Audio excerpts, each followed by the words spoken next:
Hi, I'm attorney Vincent Davis, and I've been fighting CPS for over 35 years. Through my years of experience, I've gained invaluable insights that I'm ready to share with you.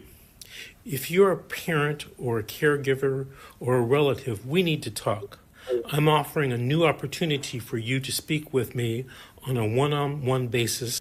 Ask me any questions, and I'll provide you with the insight you need to take steps in your CPS case. Members get everything they need to gain confidence and the knowledge that they need to support necessary to truly fight back. And as a special thank you for attending, I have a special offer just for you. Don't miss out, join us, and let's take that next step together. I'll see you at the question and answer event.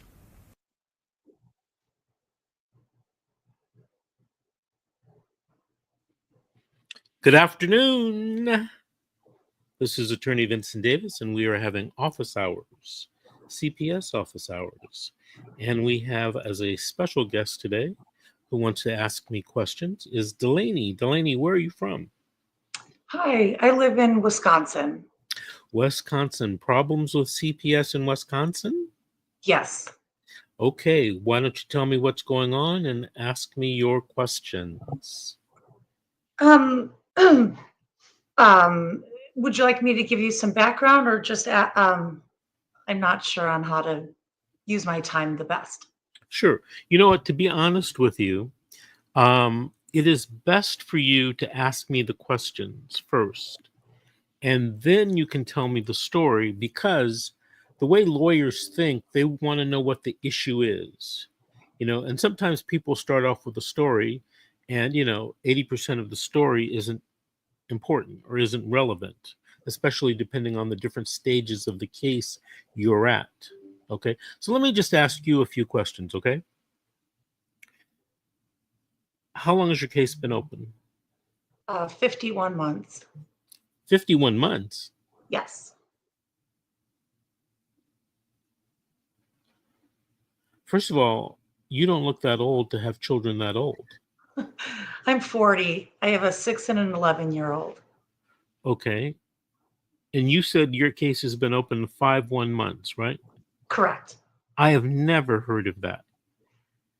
I seem to hear that often, unfortunately, very unique in that sense, and why I'm here today. Well, when is your next hearing and what type of hearing is it? My children have been separated. One is in Illinois with an ICPC.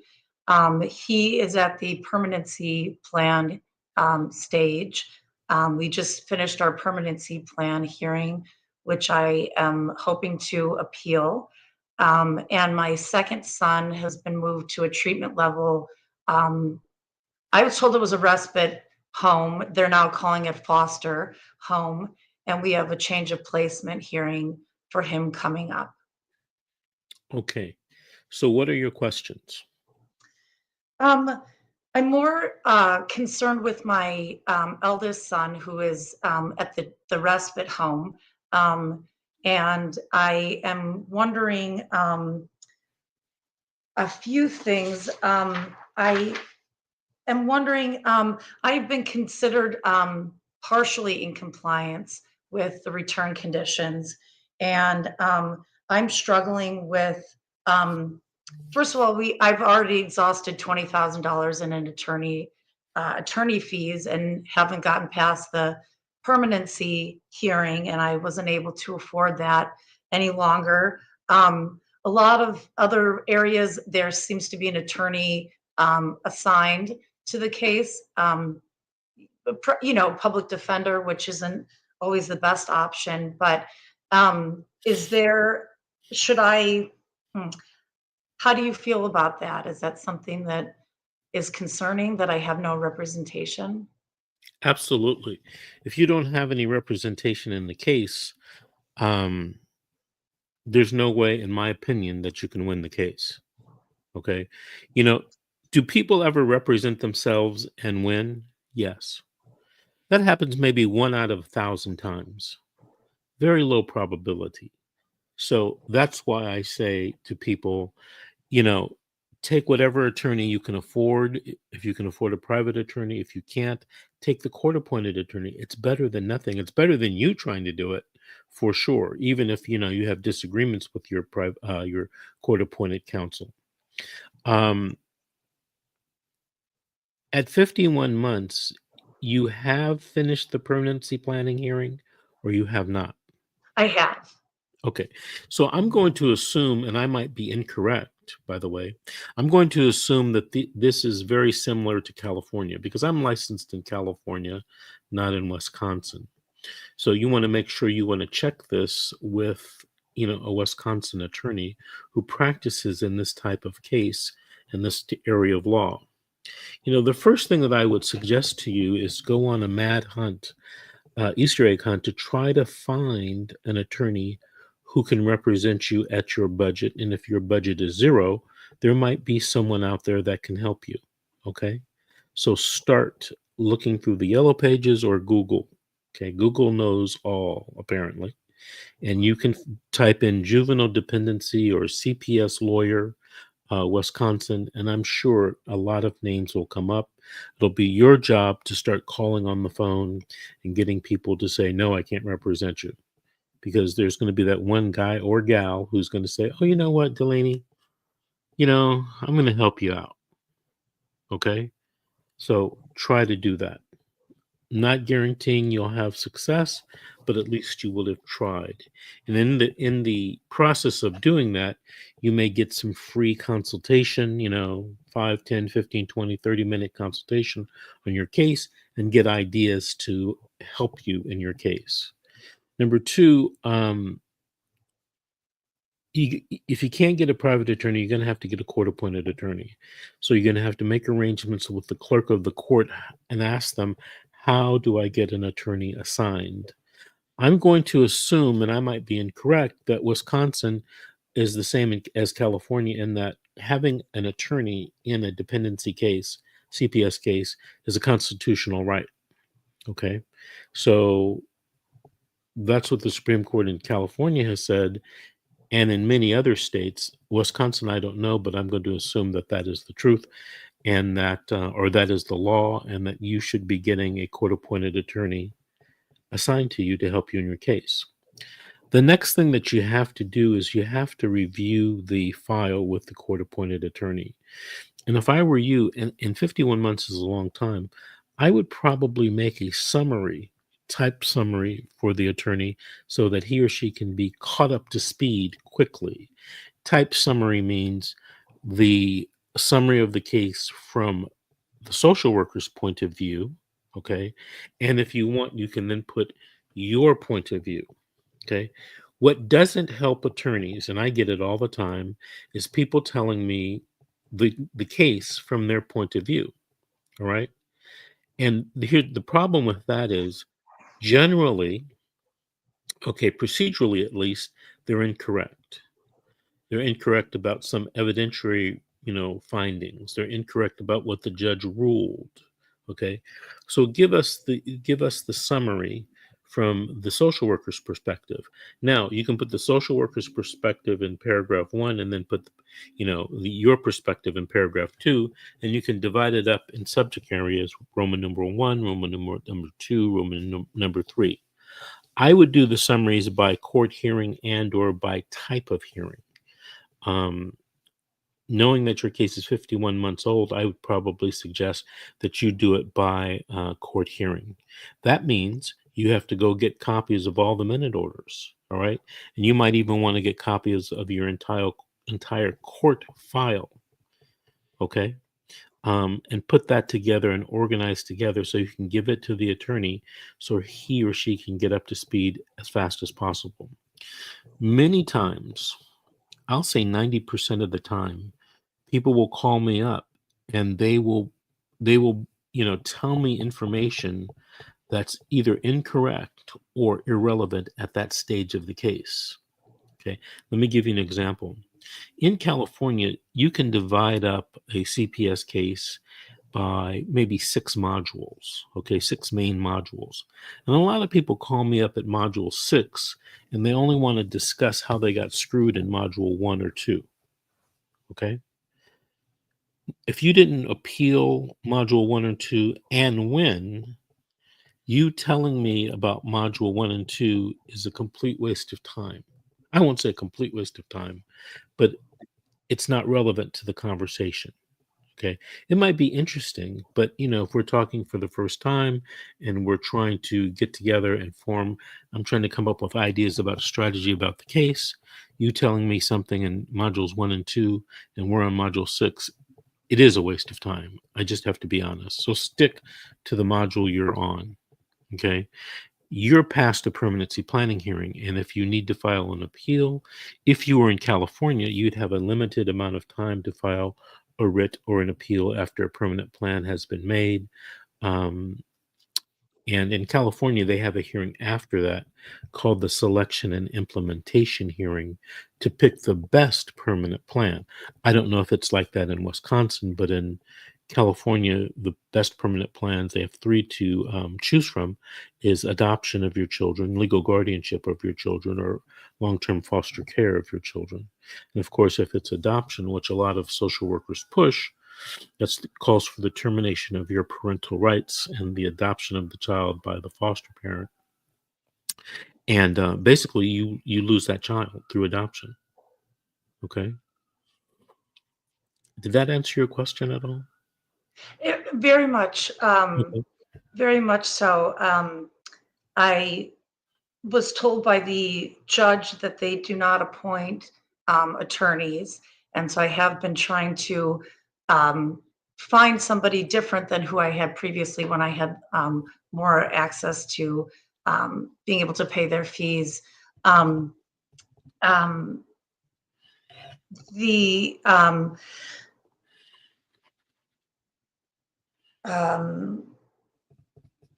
the things that I'm struggling with to understand are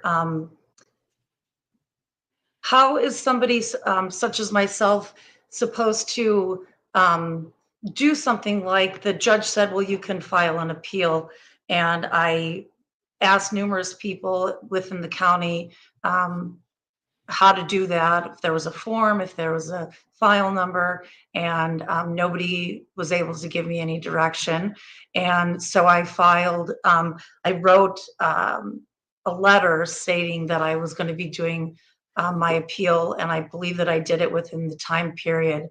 And I was curious what my next steps would be, if that appeal has to be approved by the judge to even go forward, or if I should start preparing myself now, and if so, what should I prepare? Well, that's a very tricky question because I'm not, familiar with the rules in your state. But I would assume it was be the same as if we're similar to California. And this is where you got to check with a lawyer. You got to get a consultation about that. And I just did I did office hours about this yesterday. So you may want to look at this about the process of appeal.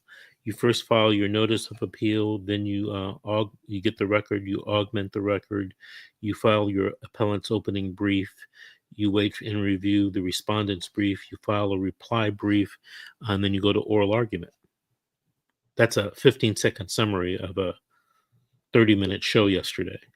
Okay. I'll check that So out. yeah, so check it on social media. But in order, appellate rules generally, especially in California, they're very specific. And if you do the wrong thing, you could get your appeal thrown out. That's why you That's my need to call concern. call someone right away and get a consultation. And there may be no one giving free consultations, but it may be worth it to spend $100 or whatever it is for an hour or 30-minute consultation with an attorney in Wisconsin about filing an appeal. Okay, and you should generally big cities have something called bar associations. So they'll have like the Los Angeles, where I am, Los Angeles County Bar Association. And you call them up and you say, hey, let me speak to your lawyer referral service group or department. And usually they have these departments, and they are a list of attorneys who have been vetted for a specific area of law, and then that department will give you two or three names for you to call and say, hey, Mr. Jones, I got a question for you. And sometimes they charge a nominal amount like $25 or $50, right? And you can have like a half-hour consultation either in person or over the phone. So that's one of the things you should consider doing. Um, if Wisconsin is anything close to California, find the video I did yesterday for office hours, and I explained exactly what you need to do for, an appeal of a CPS case. Okay. Thank you.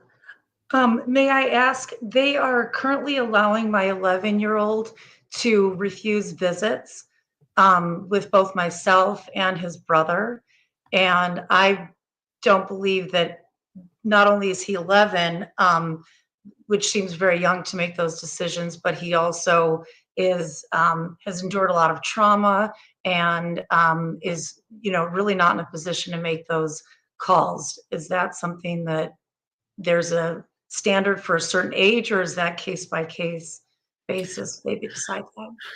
Well, in California, it's case by case. And generally, when a child hits, I think it's 12 or 13, the judge starts to or has to consider what the child wants.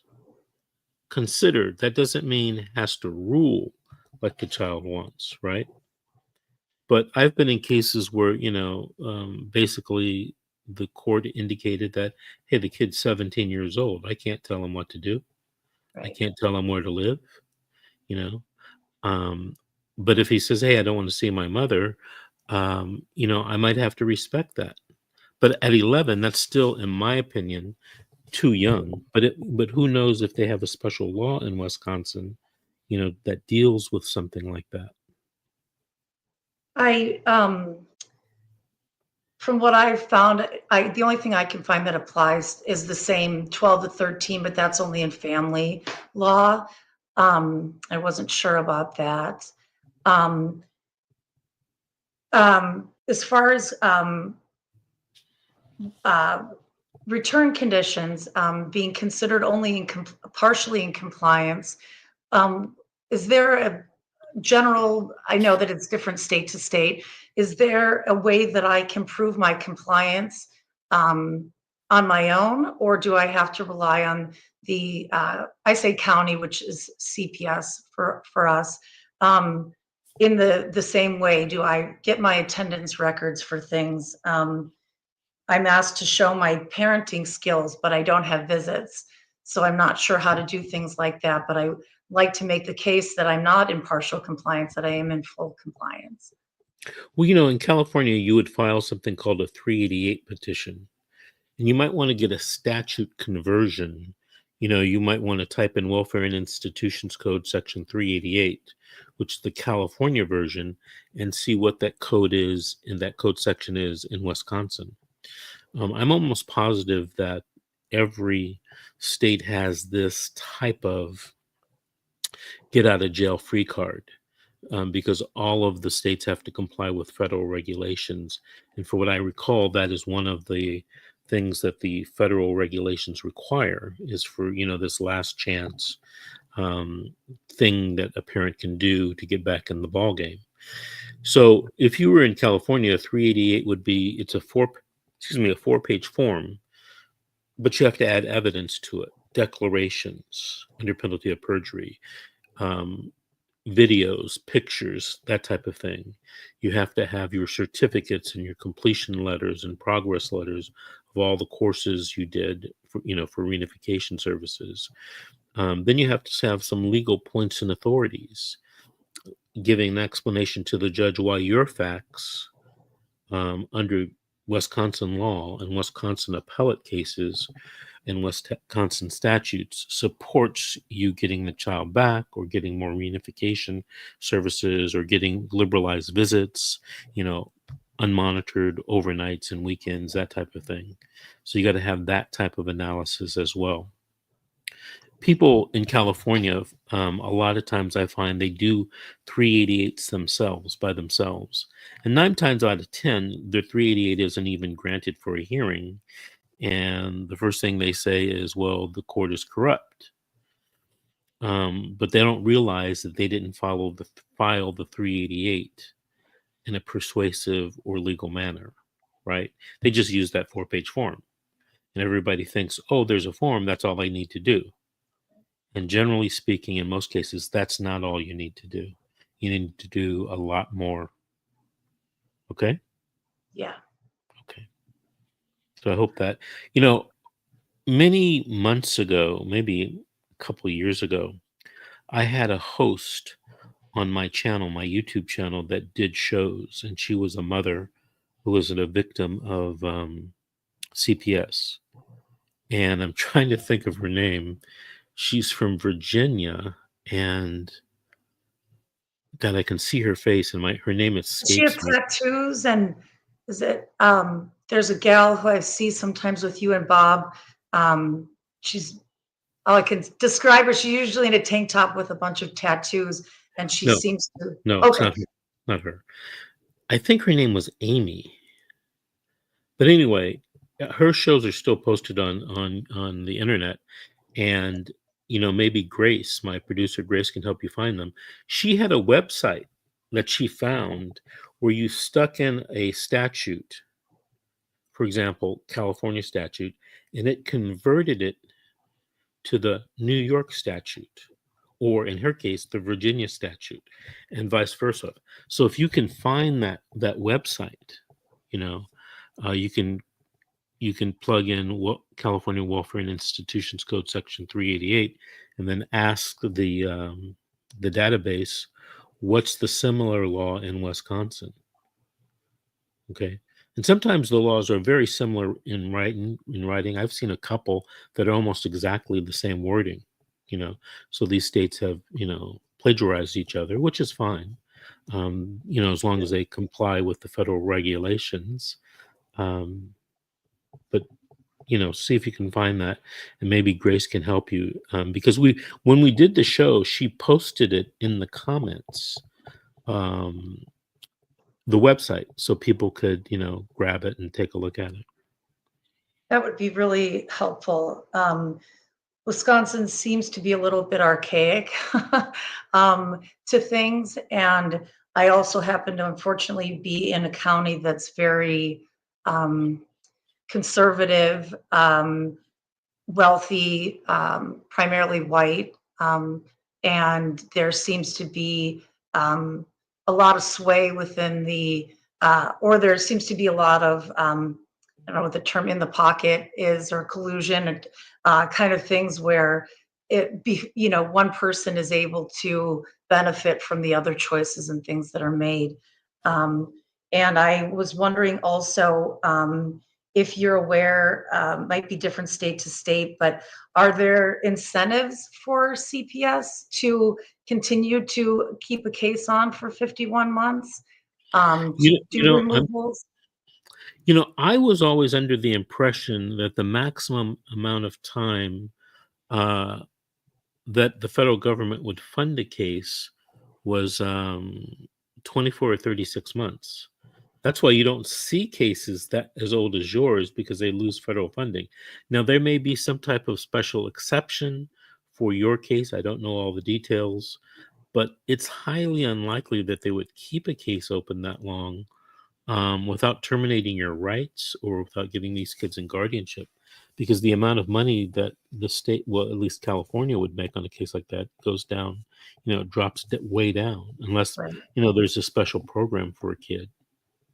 I am at my permanency plan did have a TPR, where they had to warn me of Mhm. that and, give me my rights as far as that. And there's a checkbox of which one they said was most likely to apply, which condition would be most likely applicable if they were to terminate my rights.